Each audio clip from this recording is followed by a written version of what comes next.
Bonjour à tous les passionnés d'histoire et bienvenue dans cette nouvelle vidéo. Après avoir parlé des potentiels couvre-chefs que vous pourriez avoir pour votre tenue française de 1940 et surtout après la restauration de mon casque Adrien, on va passer à la vitesse supérieure, au stade supérieur même. On va parler de l'équipement d'un soldat français de 1940 et de ses potentielles variantes.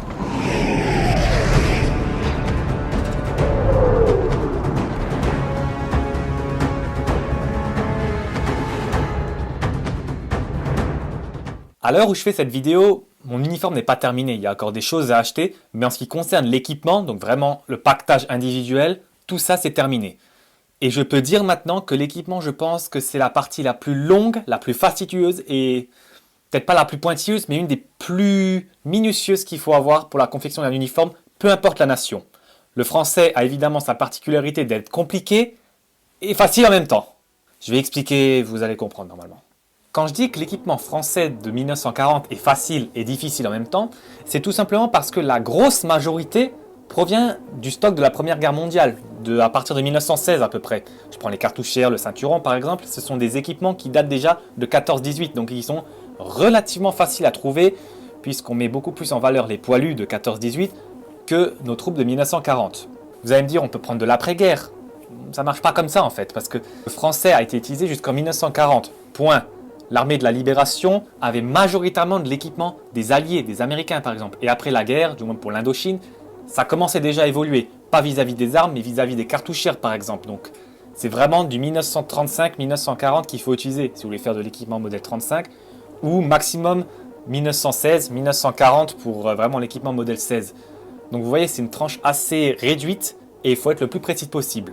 Bon, être pointilleux, c'est dans la reconstitution de base, ça, mais avec le français, c'est d'autant plus difficile que c'est rare, cher, et que il y a une évolution encore relativement rapide. Vous prenez de l'américain par exemple, c'est encore relativement facile, ou de l'allemand également, parce que énormément de personnes le font déjà, et surtout il y a une certaine notoriété là-dessus, avec les films, les choses comme ça. Le français, c'est beaucoup plus compliqué à trouver. Mais voilà, ça reste encore relativement compliqué à faire si vous ne vous y connaissez pas du tout en français 1940.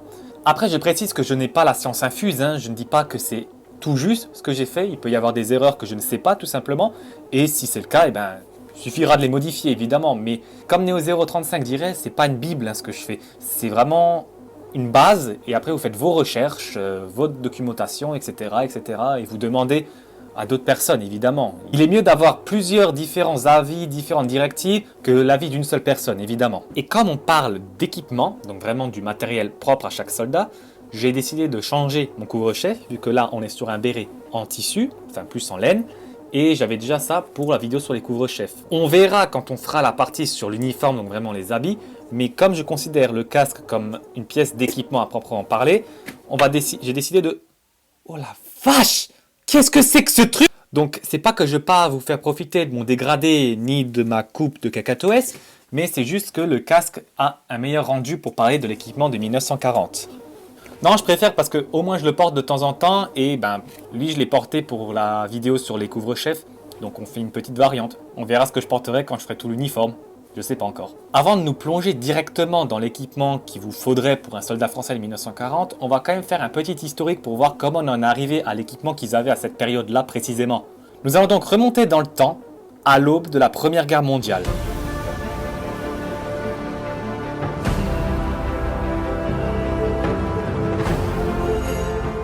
Quand la guerre a été déclarée en 1914, le soldat français n'avait pas l'équipement bleu horizon qu'on connaît nous. Parce que quand on pense aux soldats français de la Première Guerre mondiale, on pense aussi aux poilus en bleu horizon. Pas vraiment, c'est arrivé un petit peu plus tard. Au début de la guerre, ils avaient l'équipement modèle 1914, même celui qui datait presque de 1870. Ils avaient la capote bleu foncé, le pantalon rouge garance et un équipement qui était de couleur noire. Ceinturon, bretelles et cartouchières étaient en noir, mais la forme n'a pas vraiment changé ensuite. Sur le côté gauche, ils avaient la musette modèle 1892 pour transporter du petit matériel.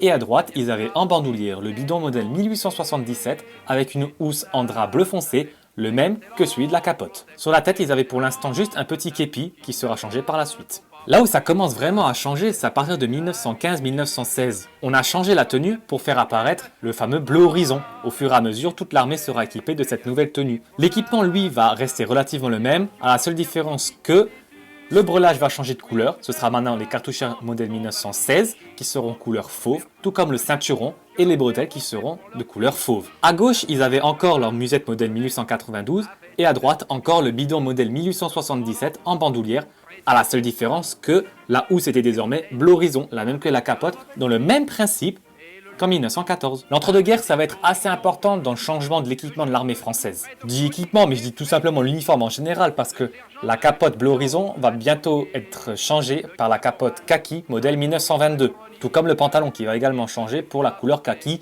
très représentatif des troupes de 1940. Je pense que vous vous doutez que la housse du bidon modèle 1877 était également de couleur kaki à partir de ce moment-là, toujours dans le même esprit. En 1926, il y a aussi un changement qui est assez important au niveau du casque.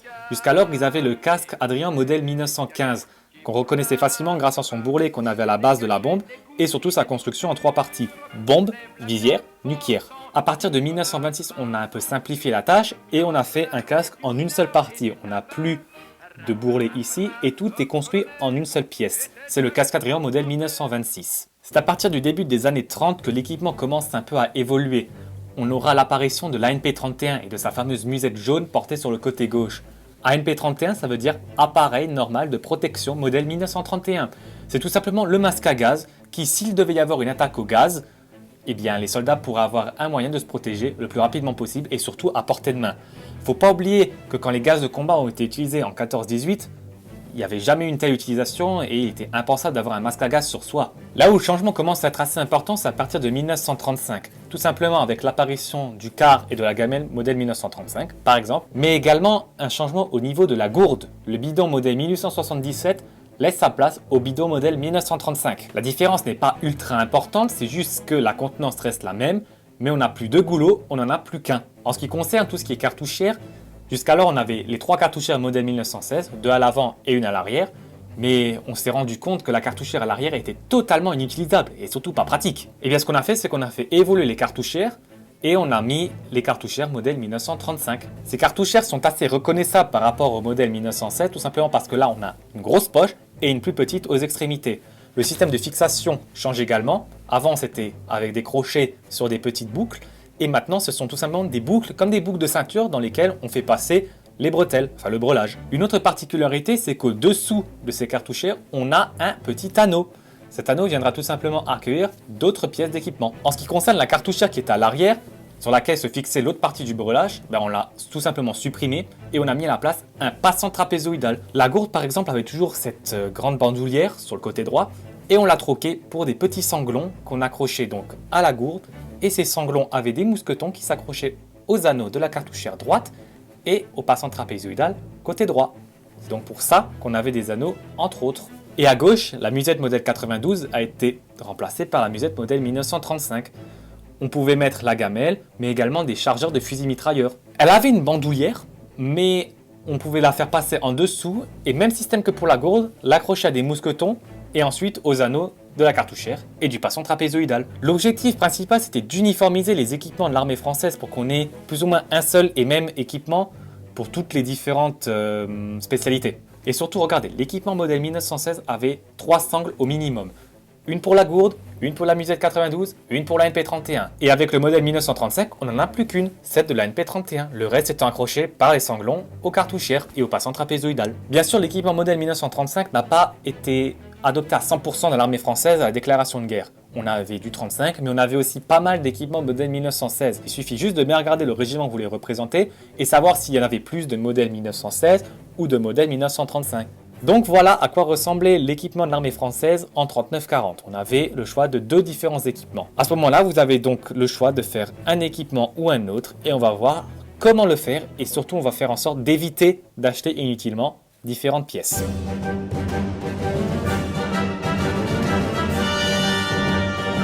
Je profite de cette petite transition pour annoncer que l'équipe s'agrandit pour le tournage et que désormais j'ai un ingénieur du son.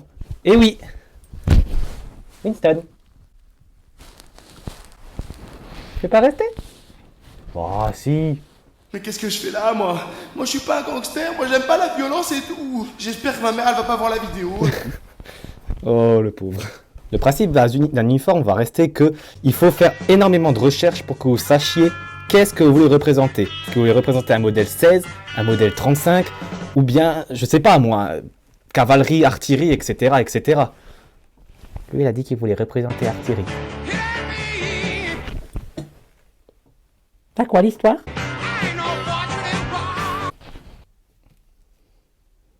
Non mais ça c'est pas pro par contre. Bon, l'ingénieur son s'est barré, je pense qu'on va continuer à rester seul. Hein. Ça va être beaucoup plus facile et au moins je ne dérangerai pas plus. Donc avant que notre Winston ait ses flashbacks de la guerre du Vietnam, je disais il faut savoir qu'est-ce que vous voulez représenter exactement. Dans votre régiment, vous devez déjà savoir celui que vous voulez représenter, logique, et de deux, quel équipement ils avaient majoritairement, 16 ou 35. À ce moment-là, vous pouvez vous décider quel équipement acheter. Après, si vous voulez représenter de la cavalerie, ça va être un équipement différent, l'artillerie va être différent, les troupes de forteresse, ça va être aussi différent. Il y aura une pièce qui sera plus ou moins toujours commune, c'est normalement le ceinturon, mais certains ont plus d'équipements, certains en ont moins, certains ont juste le ceinturon et l'ANP. Donc si vous avez un petit budget, vous devez choisir qu'est-ce que vous voulez représenter exactement et acheter seulement ce dont vous avez besoin. Je vais pouvoir vous présenter mon équipement désormais, mais avant toute chose, on va un petit peu changer le setup parce que là, je suis assis avec une veste qui n'est pas adaptée à du 1940, ça vous le savez, c'était fait pour avoir un aspect un peu militaire, mais entre-temps, le reste de ma tenue est arrivé. Il n'y a pas tout qui est là, mais au moins la vareuse et le pantalon sont là. Et surtout, je ne vais pas vous cacher que présenter ça en étant assis avec un petit cadrage, c'est très compliqué. Du coup, je vais me mettre debout, je vais me changer et ce sera beaucoup plus agréable pour vous, pour voir, et surtout pour moi, pour pouvoir présenter un petit peu plus facilement. C'est parti. Voilà, ça risquerait d'être potentiellement plus facile. Bon, je suis assez éloigné, l'image je ne peux pas faire mieux, mais je trouve que ça va encore relativement bien. Et donc comme dit, ça va être beaucoup plus pratique. Là, j'ai ma vareuse et je pourrais présenter l'équipement debout avec une très bonne mobilité. Et ce sera beaucoup mieux pour vous, croyez-moi. Tout comme ça le sera pour moi. Avant toute chose, je tiens à préciser une petite chose. La vareuse que j'ai là, je viens de la recevoir. Elle doit encore être modifiée, notamment les boutons qui ne sont pas de la bonne couleur. Donc soit je vais les repeindre avec la même couleur que le casque, soit je vais acheter des repros, enfin des rénovations de boutons originaux sur Nice Collection. Je dois encore rajouter mes pattes de colle, mais ça j'en parlerai beaucoup plus tard. Il faut aussi que je change les boutons de mes pattes d'épaule qui doivent être remplacés par des boutons en bois. Et je pense que c'est tout. Enfin c'est tout, ça fait déjà un sacré travail à faire. Et plus tard il faudra que je rajoute une certaine bande de bras. Mais ça j'en reparlerai beaucoup plus tard quand je ferai l'équipement complet. Deuxième chose avant de commencer, je vais parler du débat original versus reproduction. Bon, je vais être franc avec vous, moi je suis pas du tout un bon exemple. Je m'explique, j'ai beaucoup de pièces en reproduction, mais j'ai aussi pas mal de pièces en original. Moi, je suis personnellement partisan du fait qu'il faille avoir le plus de reproduction possible, contrairement à de l'original. La reproduction n'a pas vraiment une histoire très importante derrière, c'est juste une pièce d'équipement qui a été achetée, qui vient d'être fabriquée, donc on n'a pas vraiment une histoire, elle n'a pas un vécu. Si le truc date de 2016, la seule chose qu'il a vécu, c'est le Covid, quoi. Alors que si vous avez une pièce originale, par exemple, là, on est sur une pièce vraiment historique qui a vécu notamment la Deuxième Guerre mondiale, ce qui n'est pas rien, et surtout qui a survécu de la Deuxième Guerre mondiale à l'occupation jusqu'à nos jours. Je prends par exemple la NP31. Des fois, on peut contourner comme ça en achetant de la repro, mais des fois, les pièces n'existent tout simplement pas en reproduction. Donc, vous êtes obligé d'avoir de l'original. Des fois, vous n'avez pas le choix, mais si vous avez des repros qui sont de très bonne qualité et qui sont aussi bonnes que de l'original, prenez de la repro évidemment. Voilà, on va donc pouvoir commencer. La première pièce d'équipement que j'aimerais vous montrer, ce n'est évidemment pas la vareuse comme j'ai dit, mais c'est la plaque d'identité, modèle 1918. C'est une plaque ici en reproduction, donc j'ai eu énormément de chance parce que j'ai trouvé cette plaque là sur eBay. En fait, c'était quelqu'un qui proposait la plaque et qui vous la gravait également à votre nom. Là, j'ai pu mettre mes coordonnées, et bon, j'ai inventé un numéro de matricule, etc. etc. C'est peut-être une petite pièce, certes, mais c'est la pièce qui va faire la différence. Regardez par exemple les reconstituants américains. Ils ont leurs dog tags. Ben là, c'est pareil, il nous faut une plaque d'identité. Passons désormais dans le plus concret, dans l'équipement d'un soldat français, avec la gourde. Ici, c'est le bidon modèle 1935. Le bidon est un original, tout comme sa sangle qui est encore de très bonne qualité, je trouve, encore bien conservé. Et la housse provient de chez Nice Collection, qui est un site juste sublime. Sur ce site, vous avez la possibilité de trouver des housses, des bandes de bras pour les régiments d'infanterie de forteresse, vous pouvez faire vos propres pattes de colle, vous trouvez les housses, vous trouvez des boutons, etc. C'est juste un site génialissime. Si vous vous souvenez du cours que je vous ai donné tout à l'heure, vous savez que la gourde doit être accrochée au soldat du côté droit. Ça donne à peu près ça. Toujours avec le même camouflage vis-à-vis de la vareuse. Bon, ça se voit bien que là, c'est de la reproduction, deux reproductions différentes, mais bon, voilà, c'est ça l'esprit. Si vous vous souvenez de ce que je vous ai dit, vous voyez que là, j'ai la gourde en bandoulière. Je fais donc un équipement modèle 1916. Deuxième équipement que je vais vous montrer, c'est la musette modèle 1892. Je monte volontairement la musette et la gourde en premier et pas le ceinturon par exemple, tout simplement parce que il y a certaines pièces qui sont en fait dépendantes du ceinturon. Le ceinturon doit passer au-dessus, en dessous, pour éviter des mouvements intempestifs et bien chiants. Et je pense notamment à ces deux-là qui seront bloqués par le ceinturon une fois qu'il sera installé. Donc comme je vous ai dit, la musette, elle se met du côté gauche. Et par-dessus, la gourde. Voilà, on essaie de faire passer ça en dessous du col. Voilà, plus ou moins. Comme dit, je fais un peu ça au pif. Parce que voilà, ma tenue n'est pas complète et je ne fais pas ça à 100% encore. J'ai par exemple mis mon quart de 14-18. Et voilà, c'est le genre d'équipement qui peut être mis largement dans la musette. Seul petit bémol, c'est si vous voulez mettre 2 quarts ou même 1 quart et la gamelle, ça risque de faire une sacrée caisse de résonance. Arrête ta sonnerie, nom de Dieu! Ouais, par exemple, c'est un truc comme ça. C'est un très bon exemple de tassin qui se trimballe avec tout le barda et ça fait une très belle sonnerie. Cette musette-là, c'est une reproduction de chez Nestov, un site polonais que je recommande vivement. Et tant que je parle de Nestov, je parle évidemment de la reproduction du ceinturon modèle 1903-14, qui est utilisé en 14-18, mais également en 39-45. C'est un ceinturon d'une très bonne qualité, il est très très beau. Bon, il faut que je le patine encore, c'est pour ça que je dis aussi que mon équipement n'est pas terminé. Mais bon, je préfère d'abord faire un montage à blanc comme ça, et quand je suis vraiment sûr, je patine. Quand je disais qu'il fallait mettre un petit peu tout au fur et à mesure, c'est parce que là maintenant le ceinturon il a un ordre un peu précis. À l'avant il doit passer au-dessus des bretelles, mais à l'arrière il doit passer en dessous. En fait c'est tout simplement pour qu'il y ait une certaine mobilité, mais en même temps que ça reste plus ou moins bloqué. Pour que quand on se baisse ou on court, ça ne se balade pas dans tous les sens et ça peut nous gêner dans notre course ou bien en situation de tir ou de défense. Je ne vais pas le mettre tout de suite parce que là maintenant il faut, avant de l'installer, faire glisser les différentes cartouchières. Et ces fameuses cartouchières, c'est un modèle comme ça, cartouchière modèle 1916. Je ne vais pas montrer les trois maintenant, là, une après l'autre, parce que tout simplement, c'est les mêmes. Donc ces cartouchières, elles permettent donc de stocker vos cartouches. Et elles se glissent par un petit passant comme ça, dans le ceinturon. Ces cartouchières-là, c'est des repros que j'ai achetés chez un vendeur privé sur Instagram, qui les avait déjà patinées, que je remercie vivement encore, et je trouve qu'elles sont vraiment pas mal. Je vais les installer tout de suite sur le ceinturon, et vous aurez un aperçu de ce à quoi ça doit ressembler. Voilà ce à quoi ça doit ressembler. Donc 2 cartouchières à l'avant, et une cartouchière à l'arrière.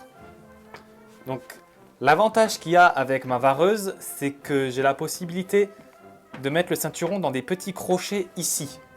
Ce qui est beaucoup plus facile à mettre que sur la veste que j'avais au début de la vidéo, parce que là j'ai l'emplacement plus ou moins exact de là où il doit être fixé, et par la suite je vais pouvoir régler beaucoup plus facilement mon brelage pour que le tout soit bien accroché. Pour être franc, je ne sais pas si ces crochets là existaient sur les vareuses originales, mais je sais que sur les capotes il y avait comme un petit rabat dans lequel on pouvait faire passer le ceinturon et on le refermait par dessus pour que ça soit vraiment bien placé. Mais si je peux donner un indice pour le placement, c'est que le ceinturon et les cartouchières doivent être au-dessus des poches, de telle manière à ce qu'on puisse quand même encore y accéder, comme là. Et comme j'avais dit au début, à l'avant, ça passe au-dessus des bretelles, mais à l'arrière, ça passe en dessous des bretelles. Vous voyez, c'est quand même encore très amovible. Quand je vous dis que l'équipement modèle 1935 est beaucoup plus pratique à faire, ce cirque-là, ça n'existe pas. Mais bon, c'est mon choix, je n'ai pas encore trouvé le bon matériel pour l'équipement modèle 1935, alors on va se contenter de l'équipement modèle 16 pour l'instant. Et surtout que le régiment que je veux représenter, il avait de l'équipement modèle 16, donc je ne vais pas faire de l'équipement modèle 35 sur un régiment qui avait de l'équipement modèle 16. Quoique j'ai prévu d'en représenter un deuxième, mais j'y reviendrai beaucoup plus tard, et lui il avait du modèle 1935. Donc, je dis pas que... Vient maintenant la partie bien chiante, c'est la fixation du brelage sur les cartouchières. À l'aide! Je dis pas que c'est une horreur à faire non plus, évidemment, mais J'ai peut-être pas la bonne technique, mais moi j'ai beaucoup de mal à le mettre parce que voilà, c'est un système de crochet certes, mais j'arrive pas à trouver le juste milieu pour que le tout soit bien tendu parce que c'est ça quand même le plus important. Il ne faut pas que vos bretelles soient complètement lâches, il faut qu'elles soient bien tendues, bien stables parce qu'elles sont censées soutenir tout le poids de votre ceinturon sur vos épaules. Si elles ne sont pas tendues, ça ne vous sert à rien, vous êtes d'accord avec moi? Parce qu'une fois que c'est bien réglé et que vous restez sur l'équipement modèle 16, vous n'avez plus jamais à vous amuser à recalibrer machin et tout. Parce que si vous sortez avec ça, vous sortez avec votre vareuse. Donc tout est fixé à la bonne couche de vêtements, à la bonne épaisseur, etc. Donc ça ne devrait plus bouger. Une fois que c'est bien fixé, vous êtes tranquille. Voilà ce à quoi ça doit ressembler avec le breulage. Mais comme j'ai dit, une fois que vous avez trouvé la taille idéale, vous n'avez plus rien besoin de faire. Vous ne savez pas, mais il y a un code de 20 minutes derrière. J'ai essayé en tout cas de mettre la bretelle, du moins la boucle, la jonction entre les trois bretelles à peu près à cet endroit-là et pas la coller au col parce que j'ai fait beaucoup de figurines avant et je vois très bien que sur certaines figurines françaises, notamment celle de Tamiya, c'est pas collé, il y a quand même un certain jeu et je trouve que là c'est peut-être même encore un petit peu trop rapproché, je sais pas. J'aimerais bien le faire un petit peu plus bas peut-être parce que j'ai l'impression que ici c'est assez battant, je me tiens droit quand même. Bon, si je m'assois, c'est logique que ça fasse ça. Mais voilà, là, je suis plus ou moins droit. Ça reste bien tendu à l'avant et à l'arrière, ça baille un petit peu. Donc, il faudrait peut-être que je serre un petit peu plus. Mais globalement, ça doit ressembler à ça. Les bretelles ici, d'ailleurs, ce sont des reproductions de chez Nestoff. C'est tout aussi bien en qualité que le ceinturon ou que la musette. Et je ne peux que conseiller ça. Et enfin, dernière pièce d'équipement pour votre tenue modèle 1916 de l'armée française, c'est l'ANP31. Je l'ai raconté plus tôt, l'ANP31 c'est donc le masque à gaz officiel de l'armée française dans sa musette de combat. Il se porte sur le côté gauche du soldat et lui, ne vous en faites pas, il n'y a pas de souci de il faut qu'il soit sous le passant de machin de trucs, il n'y a pas besoin de ça. Il doit être tout le temps constamment amovible en cas d'attaque au gaz. Donc c'est la dernière couche de votre équipement. Bien évidemment, essayez de faire passer un petit peu en dessous du col, ça rend toujours mieux. Là, par exemple, voilà. Voilà à quoi doit ressembler techniquement la tenue, du moins l'équipement, d'un fantassin français de 1940. Voilà. On sent quand même un certain poids. Bon, je ne vais pas me plaindre là-dessus, mais voilà, c'est à peu près ce à quoi ça doit ressembler. Il ne faut pas oublier que normalement, ils ont encore l'as de carreau et encore les cartouchières blindées de balles. La NP31, lui, il est censé avoir donc, le masque à gaz à l'intérieur, que j'ai. Voilà. Il y a encore une sangle ventrale normalement qui doit s'installer, mais je ne l'ai pas mise parce que je ne l'ai pas encore. Mais voilà, c'est facultatif ça. Et le masque, donc, c'est celui-ci. Avec la cartouche qui est censée rester dans le sac, porté en position ventrale avec un tuyau que je n'ai pas. De toute façon, en soi, le masque à gaz en lui-même n'est pas obligatoire pour la reconstitution puisque vous n'allez pas vous en servir. La musette, en revanche, elle, est indispensable parce que c'est un équipement clé de l'armée française. Là, je suis en train surtout de frotter, je pense, sur mon micro, donc on n'entend plus trop. Mais voilà. Vous avez à peu près l'idée du truc. Ensuite, comme pièce assez intéressante que j'ai trouvée un peu par hasard, c'est des munitions. J'ai un chargeur de fusil mitrailleur 24-29. Alors attention, ne paniquez pas, c'est une reproduction en résine. Pour 20 €, vous pouvez avoir ça. Avec un petit peu de force, vous pouvez le casser en 1000 morceaux, c'est totalement inoffensif. Voilà, c'est vraiment juste un objet de collection, mais pour remplir vos musettes, par exemple, ça peut être intéressant. Et sur le même site, que je mettrai de toute façon en description, comme tous les autres sites, on a des reproductions de balles. Là, par exemple, c'est des reproductions de 7.5 cartouches de masse 36 qui passent largement dans les cartouchières pour mettre vos cartouches. Mais évidemment, vous pouvez également trouver des cartouches de Berthier ou même des balles de Lebel, donc les balles individuelles et même les petites boîtes de cartouches de 24 balles de Lebel. Donc voilà, j'espère que cette vidéo vous a plu et que j'ai présenté l'équipement d'un soldat français de 1940 le plus précisément et le plus juste possible. J'ai fait énormément de recherches, j'ai fait beaucoup d'achats, j'ai attendu pendant très longtemps d'avoir tout. On se retrouvera très bientôt pour un documentaire, probablement sur un ouvrage d'Aline Maginot ou sur un secteur, je n'en dis pas plus. Et évidemment sur la partie sur l'uniforme complet quand il sera terminé. Sur ce, portez-vous bien et on se revoit très vite.